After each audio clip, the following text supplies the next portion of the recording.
Okay, and it absolutely cratered last time, which I can't say I blame it, especially because I had multiple things going on at the time when it did go. So I spent the time now, well, you know, after it ended anyway, to download the videos. So I guess we can go through those. Although, again, if I was smarter, I probably would have put this in a, or like edited this into a compilation before to begin with, which I did not do. But they should all be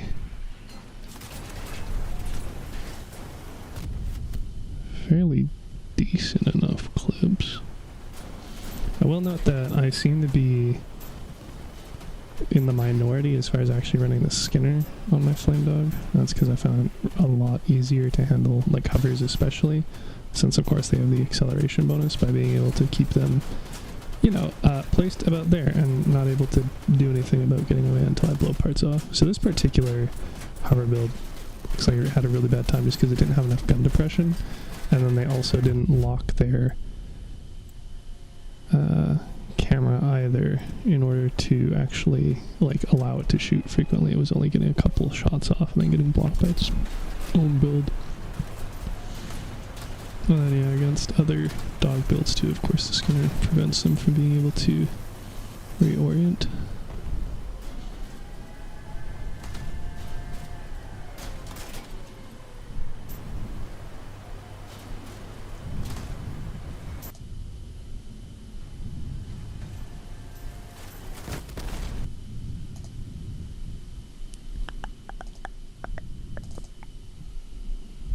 And realistically, I'll probably edit these down into a compilation anyway.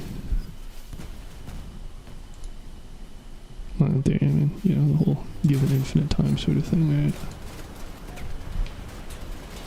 Although, of course, these videos seem to be consistently starting out with me killing the bots.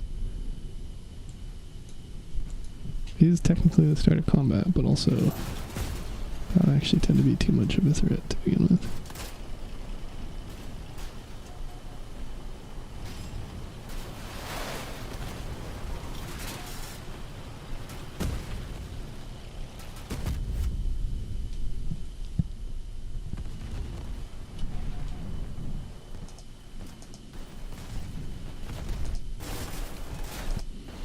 I'm not so sure any of these are too particularly crazy. It's just I'm a build able to go over 100 kph, you know, catching up to things, pinning them against walls, skinnering them, whatever, and then killing them isn't too difficult. That's in fact the entire point of the build, but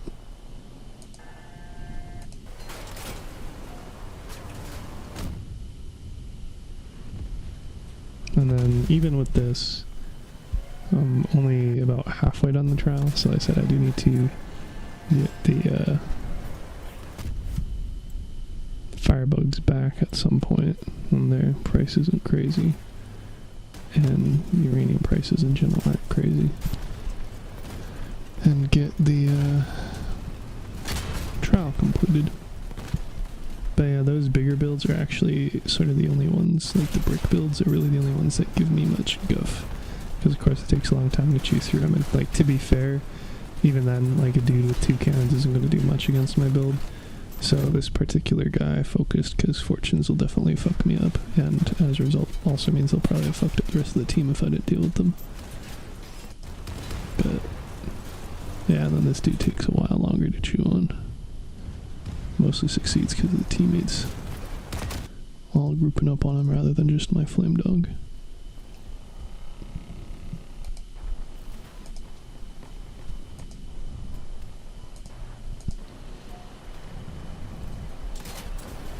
This was kind of a rough lobby, because they just kept having, like, one dude off on their own. So I was just able to keep hunting down the one person at a time. It was crazy, because there's no way they didn't have Dopplers. But, like, when you're able to have one dude kill half the enemy team because the enemy team just keeps splitting up, makes things a hell of a lot easier for the match.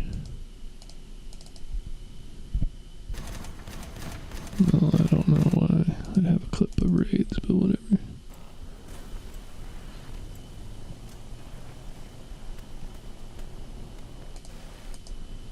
Me probably just killing a couple of bots to begin with on the lobby again, and then of course that evens things up because they also killed 2 of ours, but otherwise that gives you the numerical advantage, which is fairly important when lobby size is only 6v6 nowadays. I'm already on fire here, but I guess that didn't stop me from intercepting dudes with fixed angle weapons. Well, probably one of the better clips considering how I'm practically dead for most of it, but I don't think I end up winning this. Don't recall this necessarily being my best example either, but whatever, those are obviously the clips I have recorded. So,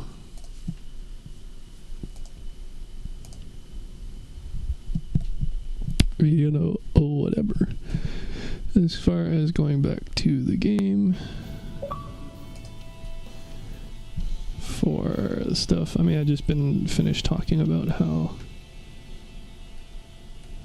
this is basically the new Warble, and I use it for the killing aircraft challenge whenever they come up, because Starfalls are a hell of a lot better at it, even at 13,000 power score, than the Worlds are at 9. So then it was talking about the Jotun trial.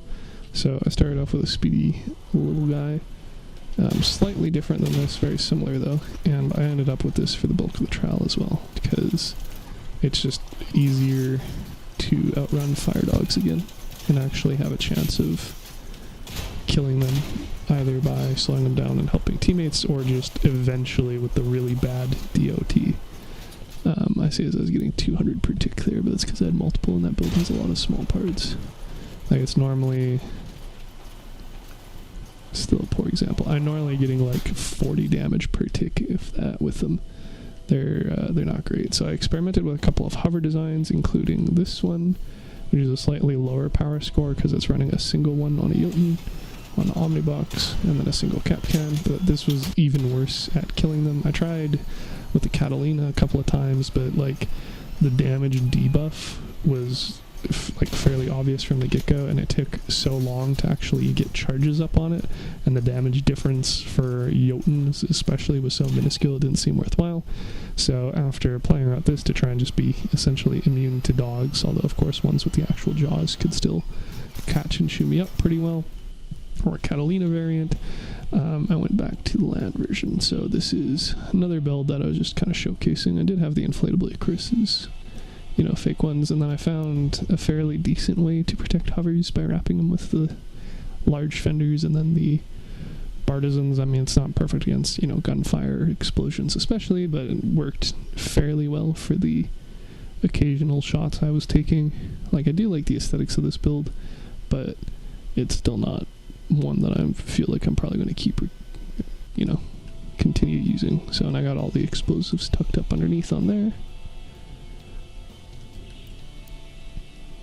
And of course, the benefit of me having these videos is I can always go back and rebuild and reshow them if needed. And then this is the final variant I had for the drive around. So I have the light gen and fuel underneath there. I ended up getting about 300 fuel off this build while working on the 800 kills/assists. So honestly, not too shabby, considering, again, I'm very reliant on the teammates to actually kill things. I'm mostly just debuffing them.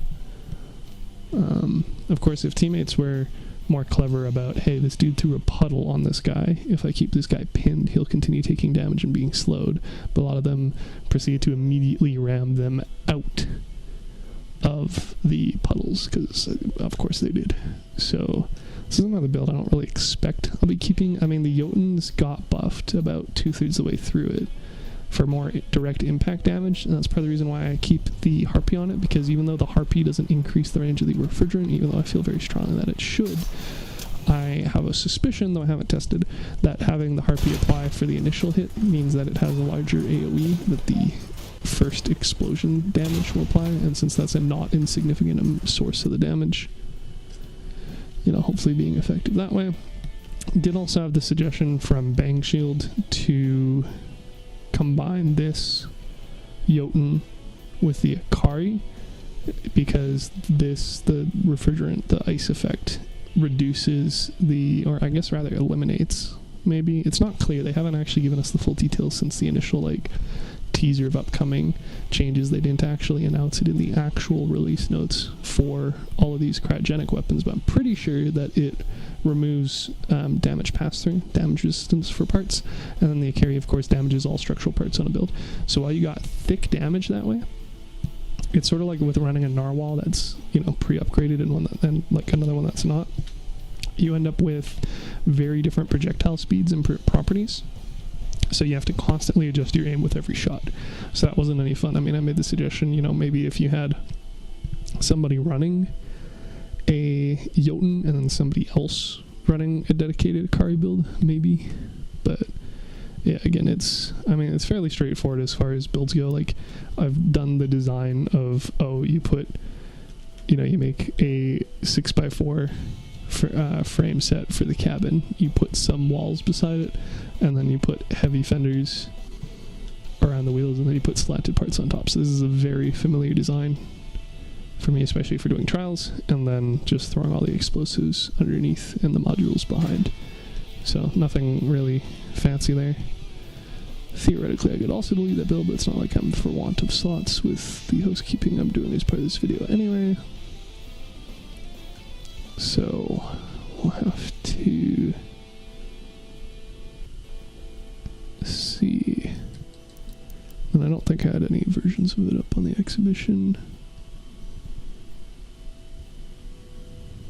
Because, I mean, it's another 20 patch trial. Like, it's fairly short, literally twice as short as the Relic trials. So I wasn't hanging on to the stuff for a long period of time. That being said, I did have a few videos of it, so I can show those, especially because, again, I don't consider it particularly good. So actually, like, when it performed well, was definitely clip worthy. This is, I'm unsure if this is one of, yeah, this should be the, yeah, so this is the hover version, and this is running the Harpy in this particular instance for it. And then I was queued up with Bang Shield, of course, at this point in time. And bots are fairly easy to use this on, because of course they just love sitting in puddles. But against actual players, it tends to be a lot less effective. So if you can sort of preempt where they are, like, it's good at getting rid of cloaking. And if they end up smacking into a wall or a teammate of their own volition, then obviously it can deal decent DLT that way. But still very reliant on teammates being able to, pick up the slack. So in this particular case, I don't think I ended up living very long. But I had... Oh no, I got stuck on this dude as a fucking hat. That's right. But we only ended up doing this, I think, because Bang Shield was still alive, so he was able to kill him after.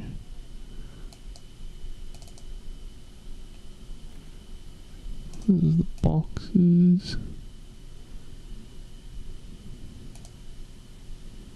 I don't know why I have three. Oh, right, because they re-released one. Yeah. This is me getting cucked in one lobby and then queuing up for another one. So yeah, this is the one that's currently in garage, the final design that I ended up with.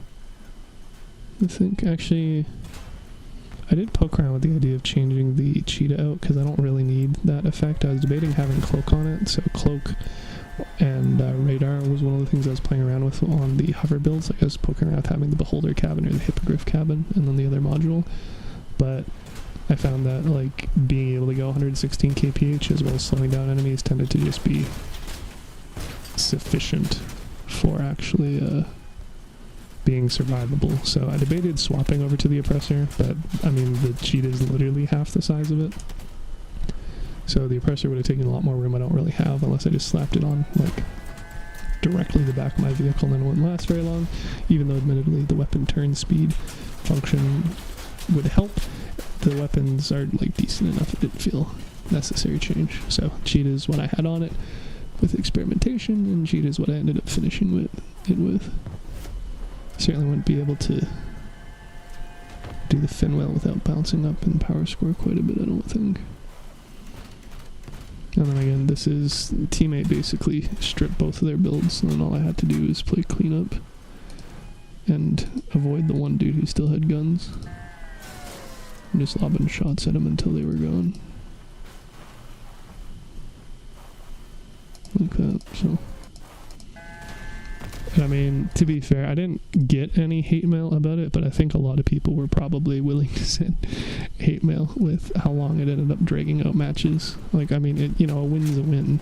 Like I said, I was cocky enough to have fuel and only a gas gen on this build, because, again, the Jotuns don't deal enough AoE damage for it to matter. Like, I could sit in my own Jotun for the entire duration, and my gas gen with only the 36 or whatever it is now since the updates wouldn't even blow up. Because the reason why you get so many, high damage numbers is because it's hitting so many parts, not because it's actually dealing a lot of damage per part.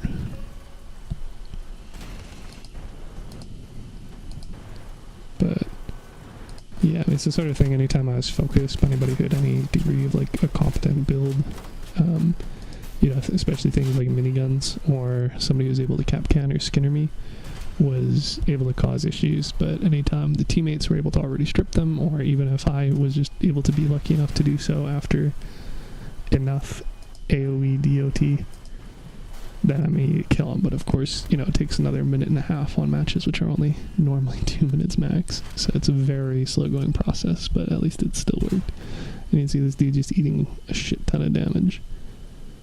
Shots from me at the Jotun. He's literally just the Ermac cabin with Grizzly.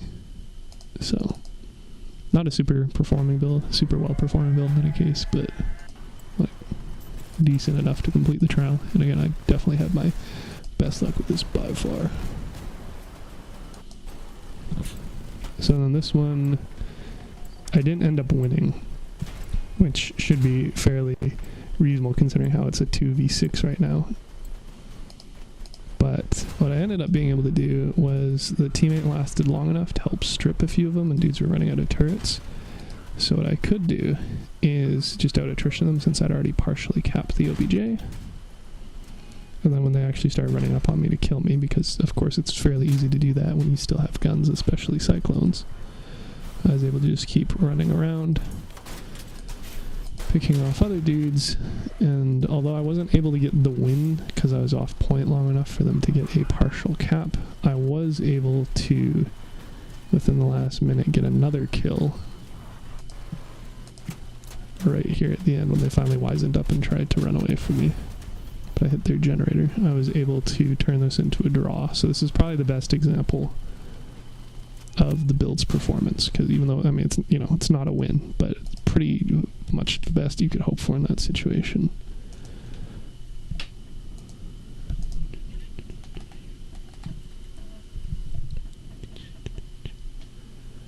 And then for the more like specific build updates, like I have the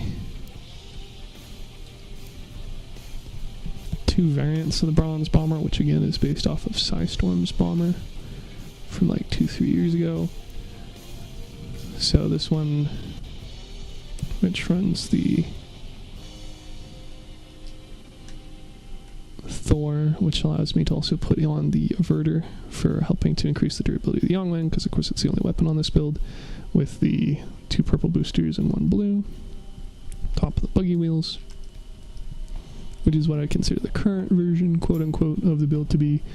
And then also having this one, which is a lower power score version, so only running the gas gen, but being able to chop off the fuel tanks and theoretically running Clan Confrontation, because I feel like that's a pretty decent spot for a, high damage hit and run build to be. In any case, I haven't touched this since then. And then they're doing the booster changes as well as part of the energy rework, so I'm going to have to probably completely rework it again. So I'm going to probably be deleting this version, because I was just mostly hanging on to it as sort of a like build version sort of history thing. But now, especially, like, we also have the Yeti, and I'd have to read also quite a bit of stuff to get the new Yeti on instead of the Chameleon, which is already just hanging out the back not very well. trying to see if I can actually show you the underside of this. It's easier on the other garage, but the other garage doesn't handle aircraft as well. There we go. So, see, it's literally got enough space under there for the Averter and for the Thor. But it's not running those as part of this build. And then the one on exhibition.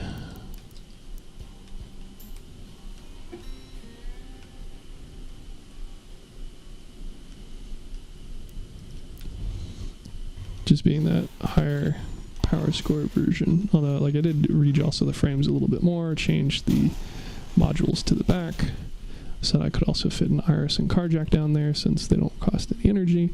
But you can see the boosters are literally in the exact same place you still have the hot red on the front, because the fin whale is kind of redundant and also unnecessarily large for this kind of build, as is the Cheetah, because I'm already hitting 120 kph.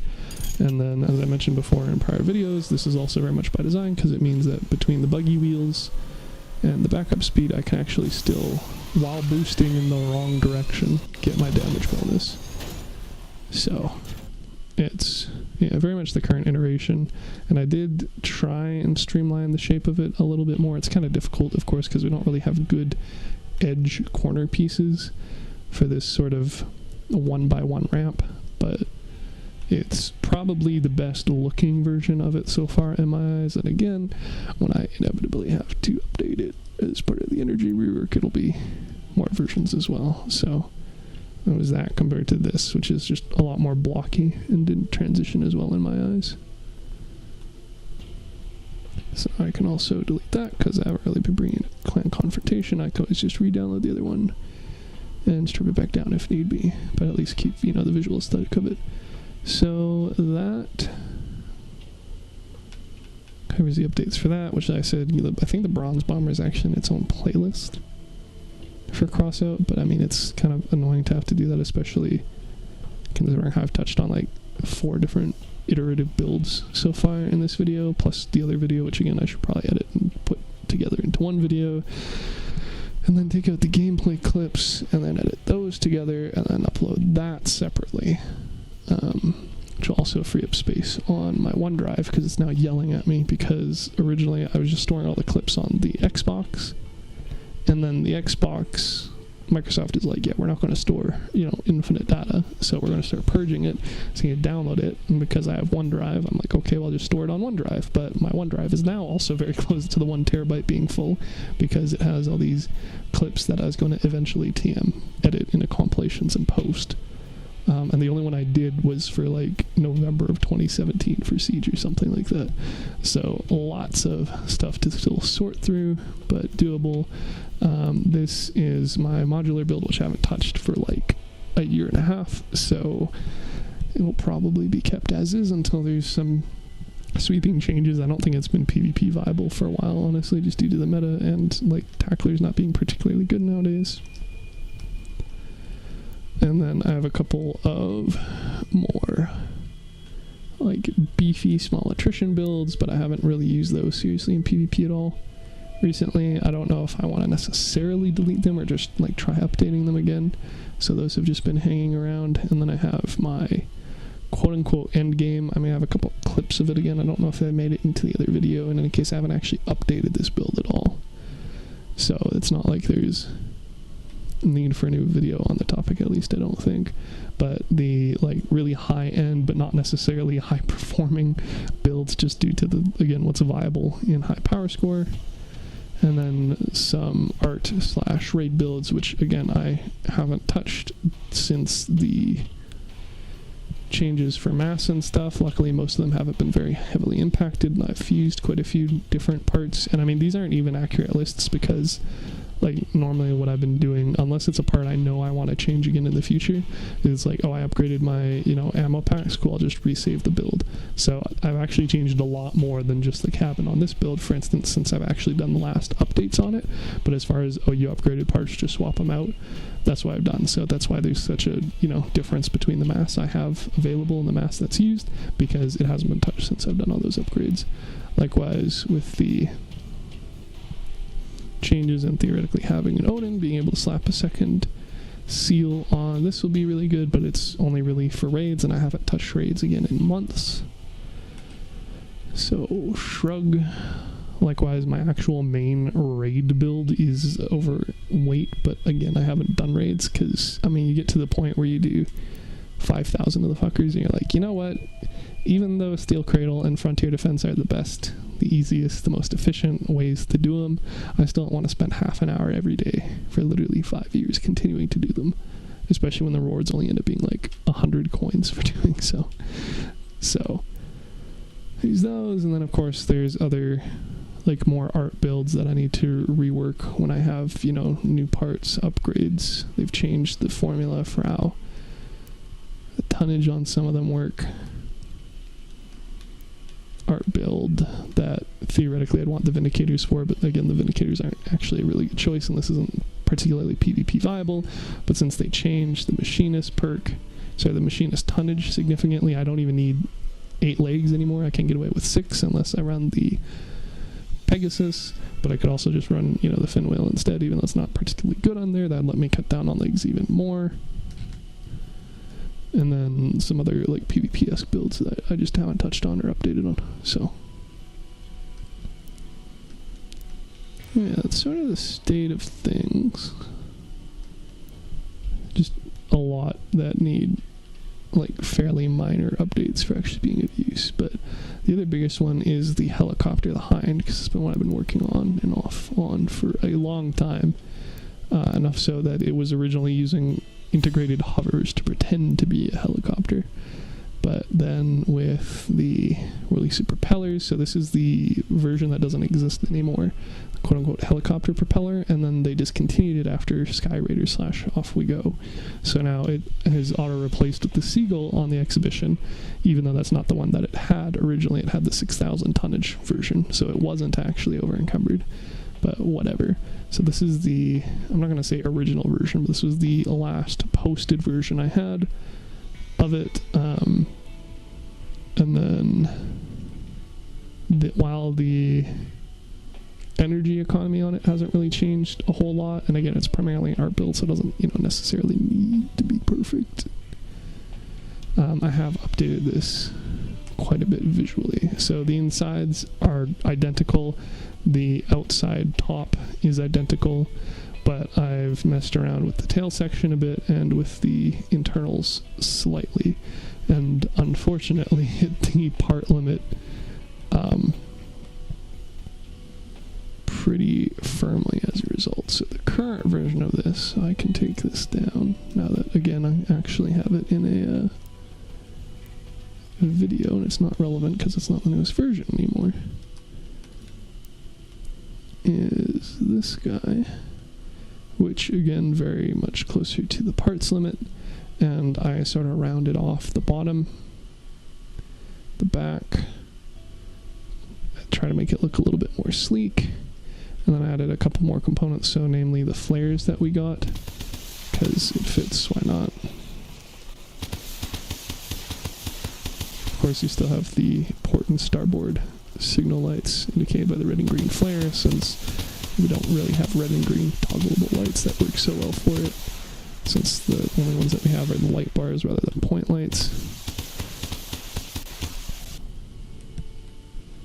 And then adding more decor for the boost. So replace the wheels with the buggy wheels, since I feel like those looked a bit better, the military-esque rugged look. And then still, I've poked around with this, the top front section, like 6 or 7 times. I still don't have a better solution. So I'm open to those if anybody has any suggestions, but I just straight up haven't come across any better options, unfortunately.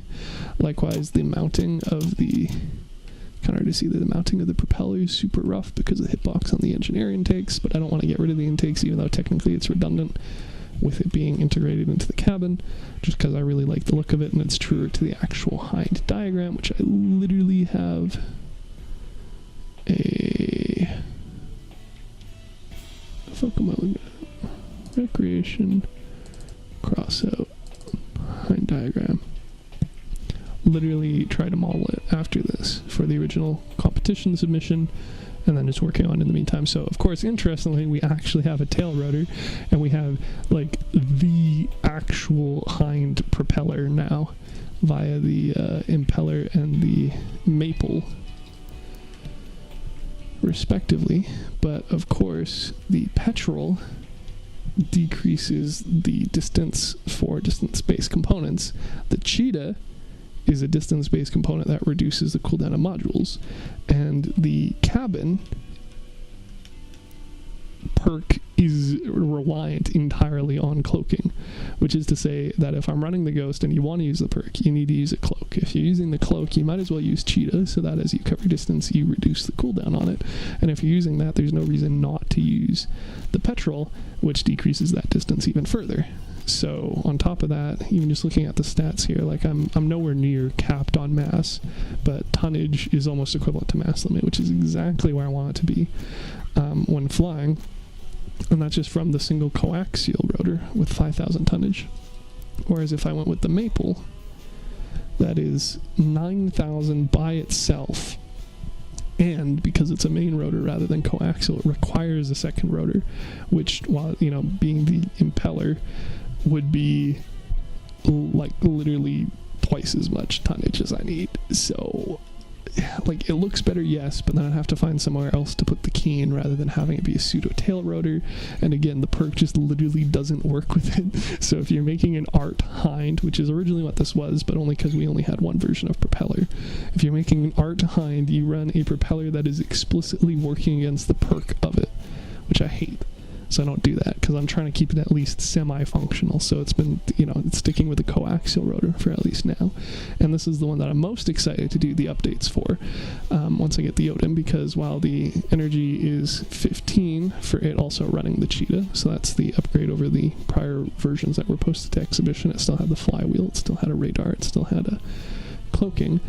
I am at 15 energy right now, so one extra if I swap to a Thor or Apollo. But like, what else am I going to spend the one energy on? It's not like I need the Doppler because I already have a non-wall hack radar, and again, it's a helicopter, it's going to be in the sky. It's not like things are going to be really, you know, hiding from it, especially in patrol or the events, which is primarily where I'm using this, just because it's cool as hell and again a semi-art build.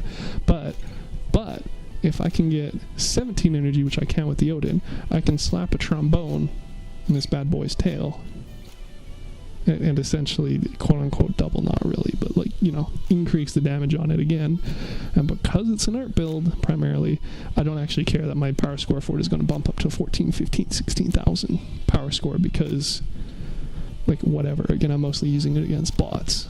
So that is sort of the big reason I'm getting the Odin, and what I'm excited for is for updating this again. But I've got like a bunch of internals I'm going to have to play around with, because for instance I can also upgrade the Yeti, or sorry, the Chameleon to the Yeti. And this part is interesting. I didn't clock this. I literally do like update analyses whenever stuff comes out, but we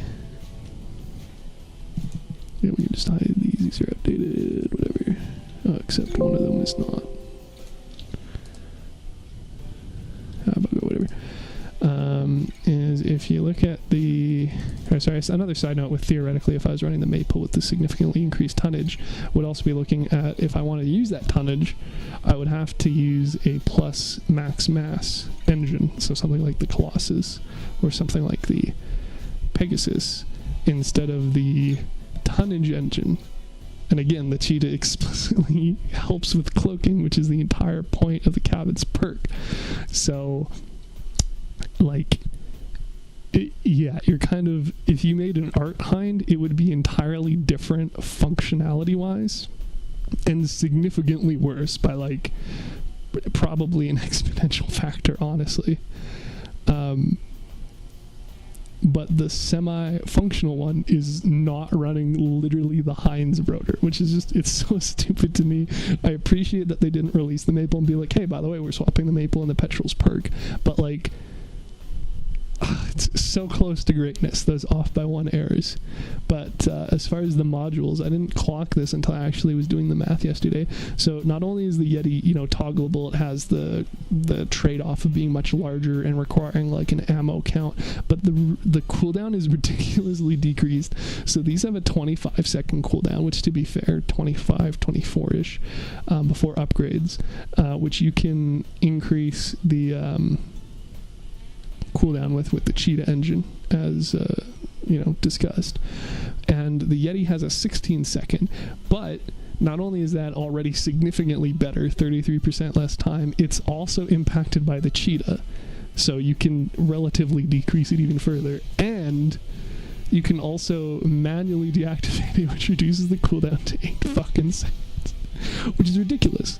And also explains why there's so many people running the Yeti nowadays, especially because dogs are generally, like, they run a bunch of large light parts in order to sort of, protect them, of course, give them buffer space, makes them a lot larger than they necessarily need to be, but it also gives them a lot of space to hide things like the Yeti. It's honestly easier on there than on tanks, which are very restricted on what they can actually fit on their interior.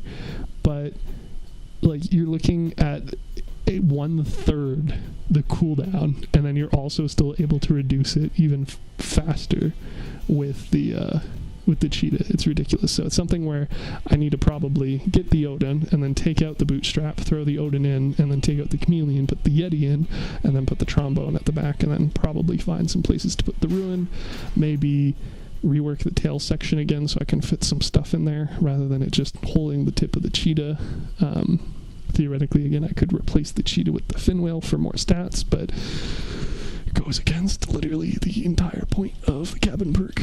So to put it into, like, perspective, I didn't do I guess I could just do a shitty build of it, because I don't really need the Jotun build anymore.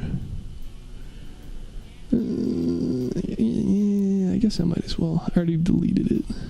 I might as well keep a version of it. No, never mind. I didn't delete it. Great. So if we look at, best case scenario, let's get us a super speedy cabin. So that goes well and above the 120 kph cap, because it's 100 kph and then 22%. And then theoretically you can even run Phobos. It's not needed though. So I guess the Harpy's a fine pick, because that's pretty close. It's 116. So, say you do put the Phobos on. This isn't what it would look like at all. You're running a completely different build. You're probably not realistically running the Harpy with the Cheetah in most cases. But let's say we were. So we're running 120 kph, and we had our module that is literally upgraded for decreased reloading time, which is a terrible way to refer to it because reloading is a completely different thing. But you can also put on a weapon so that we can just cancel it immediately and show the time difference.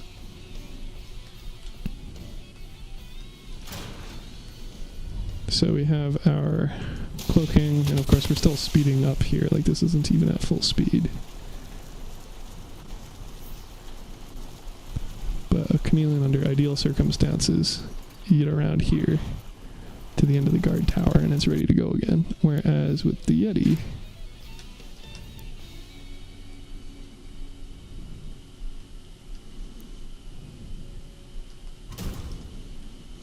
if you go and you deactivate this at about the same point, again while we're still revving up, so not even at 120 kph yet, we're being, buffed by the other shit, is about equivalent when you have it force disable. But then when you manually deactivate it instead, then its cooldown is only 8 seconds, and then you still have the Cheetah. So you don't even get to the ATC. So it takes 2/3 of the time. Ridiculous uptime. Of course, you need a bunch of ruins as a result, and again, the Yeti is still enormous, but that completely went over my head when I was looking at this when it first came out. Just that, the numerical difference, I didn't realize that the regular cloaks had such a long cooldown time. I thought it was 20-ish seconds. I didn't realize it was nearly 25. And the fact that this thing starts at 16 seconds and can go down to 8 if you manually disable it is crazy. Crazy. So, if we did a super shitty job of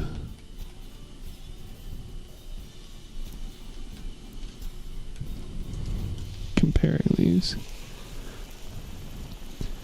So when you hit the speed of this bad boy, which is quite a bit slower too, it can only hit about 95 in the sky because it's a medium cabin. You can get the perk active, shoot stuff, whatever. You're not going to be able to get off a second volley, at least not without like some fusions for reload speed, because they changed it from 5 seconds to 4 seconds or something like that, and after damage rather than after cloaking. But you can get the reload to be approximately in line with the Chameleon, and this is the Mark II, so it has a longer time. It's fused to be 11 seconds rather than 10. It doesn't have the negative 17%, you know, cooldown, quote-unquote, time. But you send off your volleys, and then you try and cover as much ground as possible, obviously while not getting shot. And then you can, again, more or less have the cloak ready to go, and the perk charge back up next time you're ready to make a shot at things. If we were to replace this with the Yeti, and we'll just do a super shitty job of swapping these parts out.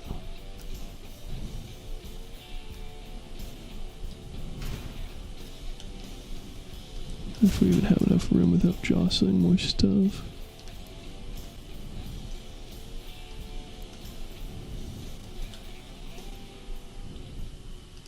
It's 8 long, isn't it?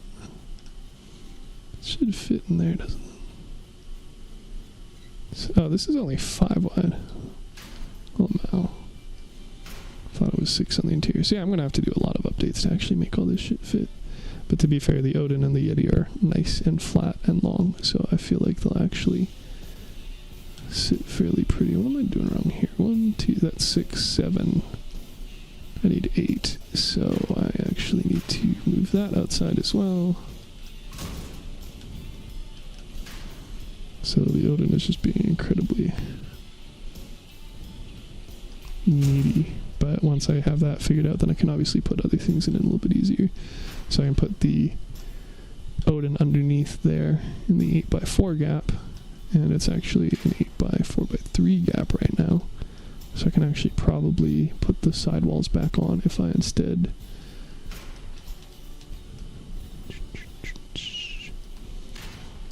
get rid of the... I'm going to make this way harder on myself than I need to.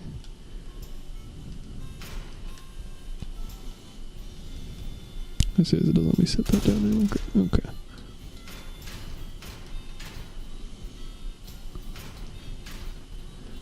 So, for instance, I should be able to...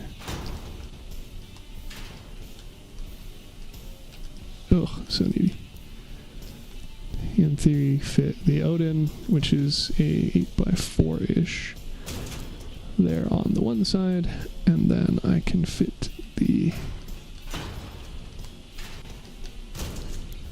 Yeti beside it, which I think due to its shape will fit a little bit better than when I had them vertically stacked. And then I don't think I'd be able to put a module there per se, but I could flip this around. Because the Odin actually has a bit of an indent here. This is 5x4x2 flat, whereas the Odin is actually like a 4x4x2 and then a 4x4x1. You'd theoretically fit the ammo crate or the flywheel. Not the flywheel, the discharger in, because it's a 2x3x4 rather than a 4x4 like that one is. Fit it in there like that, although of course again the thing's a different shape, so it'd actually be like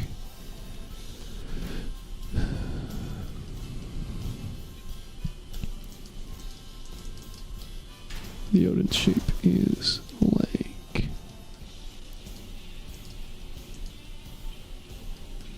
this, so then I can fit that there, or pack it with more armor or whatever, and then like I said, probably manipulate the tail a bit. In this case I'm just going to put the engine in a shitty spot, just because again it's already kind of represented where there's the generator in a shitty spot because it's already kind of represented where it would go. And then you slap this somewhere. I don't know, might end up even replacing part of the frames underneath. And then we put our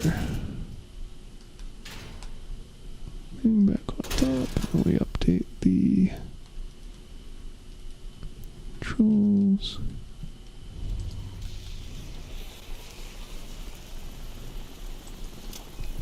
as long as you remember to disable it in time rather than just firing the weapon like I was doing beforehand, then I'm basically almost like immediately back in cloak while it's only halfway through the reload cycle. And again, depending on your upgrades, could even be better. So, and because they've changed the perks, so now it's based off of when you deal damage rather than when you exit invisibility, there's really no harm in just turning it off and then waiting and then firing. Whereas beforehand, it was something I immediately is like, I mean, there's no reason not to cancel it, but in case the Yeti, that leads to a lot of cooldown time, which you're wanting to avoid, of course, since you're effectively helpless for the rest of the time you're in the air and uncloaked. I'm really, really not a fan of the ghost changes, in case that wasn't obvious with the multiple times I brought that up on the Reddit, or even just within this stream. But yeah, and then of course they're adding another higher tier reload booster, so you're gonna have to rejig everything again and again. But like, it's not too difficult for me to replace.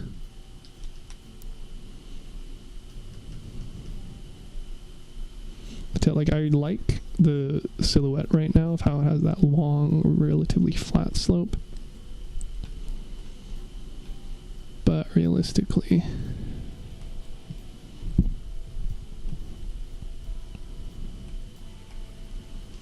there's not much reason to just not use an APC door instead. And then just fitting more shit in the tail. Especially because the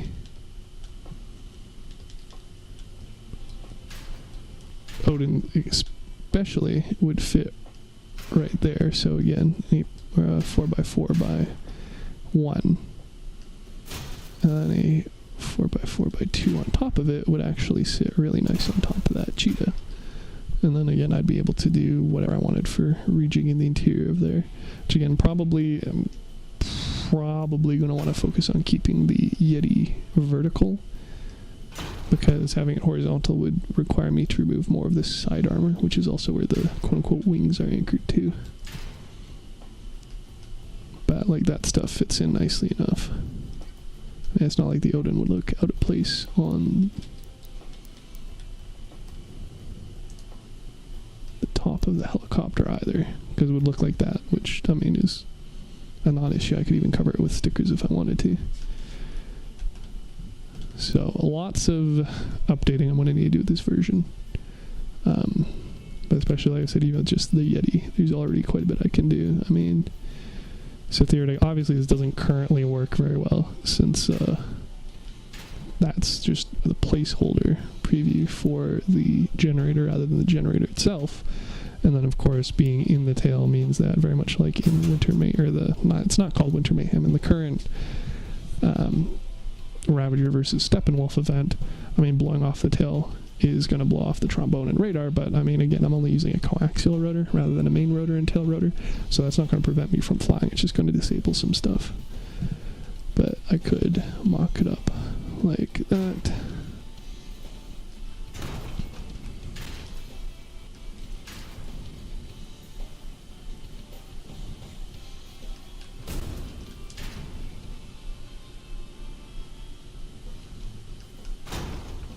That, and then, you know, when I get more than one ruin, slap another 2 of those guys in there. Do another ammo box, whatever. So, like, space is really a non-issue, and that's due in large part due to me specifically trying to keep an alcove that's large enough for all this stuff, so that's why I'm running the bootstrap instead of the gas gen, on top of me being nowhere close to maxing out the mass on it. And then I'll probably also have a better anchor point for the petrol with all this stuff on, honestly. But again, I'm not going to actually worry about like touching on this and saving it until I actually get those parts, and seeing where I want to put them and how they're going to function, especially the ruins, since it's adding a lot more explosives to the build. But I don't think I'm going to be changing the Yeti out just because it's so freaking wide. I don't think it would fit anywhere else on the build nearly as well. But at least it has a nice outside like volume. If you just treat it as a solid block, like 8x6x2 is very, very usable. Again, in a game that prefers power of 2 numbers, so yeah, that covers pretty much all the builds and changes and gameplay video and whatnot, and what I hope to get done in the future. So, like, with what I currently have for money, getting 2 relics is feasible again when uranium prices drop. So I'd be either looking at doing the Firebug trial again, or the Ripper trial, because I feel like that one can be done. I already partially did it with the event that allowed you to do it. I didn't no-life it though, but I feel like you can probably use 2 Rippers, at least until such time as the energy rework, and then we'll have to see, but 2 Rippers fairly decently, whereas I feel like you need 3 Porks or 3 Puns to be effective. So 2 Rippers or 2 Firebugs or 2 Scorpions, then obviously too, once I get the second Narwhal from the Battle Pass, I'll be able to hammer out that trial, which will also lengthen the amount of time I can, do PvP without needing additional relics for trials. And the Helicon's another example that can be used in 2s, but I feel like they're also going to be prohibitively expensive for a while, just due to their crafting costs. So Punishers, I think you need about 3 of them, done with shotguns, done with cannons. The Helicon is probably staying pricey, especially whenever it's cycled back into requiring Memories. Then the Flash is done. Firebug 2 should work. Mine Layers 2 Rippers should work, and then the Scorpions 2 should work, but again, prices are going stonks, so I don't feel like paying that much for them, especially while I have other games to play like Helldivers and Warframe. So yeah, and just continuing to spend a exorbitant amount of time making builds rather than using them in PvP. But I think that covers, between this and the other video, pretty much everything I'm planning on doing with builds and in Crossout in the near future.